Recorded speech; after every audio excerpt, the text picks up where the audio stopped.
There's two kinds of people in the world, curious and incurious. Why do you say that? You better pause it. I find myself really interested in people who are curious and really frustrated with people who are not. And Yeah. to me, that's night and day. Yeah. What are some examples of people who are curious? People who listen. And what are some examples of people who are not curious? People who speak. Right. Anyone? Sorry, it's black and white, but fill it all in. Yeah, I like it. I like it. Has anyone ever called you uncurious? No. Are you friends with any people who are uncurious? No. What would you say to the people who are uncurious? Ask me a question and I won't leave.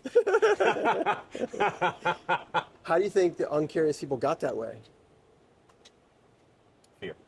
Is there any way a curious person can avoid becoming an uncurious person? Yes. Being curious. How do you get curious then? What would it take? Well, I guess you have to be lucky, I guess, because I think that we are naturally curious beings, but there are those who would scare it out of us, and if that happens to you, you're fucked. At least for the moment, and you have to get unfucked. Yeah.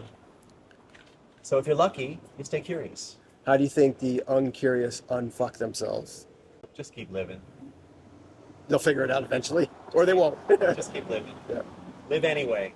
Live anyway. Because I don't, like you're asking me things that I actually don't know. I'm just answering out of my, thoughts. But if you were once curious and you are no longer curious, you will miss being curious. So just keep living. What's the best thing about curious people? Always learning. And what's the best thing about uncurious people? It's a great question. Maybe they're sure. Okay, cool. They have the comfort of certainty. I like that. All right, last question. Okay. Have you ever changed from one kind of person to another kind of person in your life? Yes. Talk about that.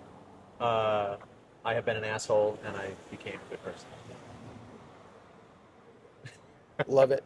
Thanks for stopping to talk to me.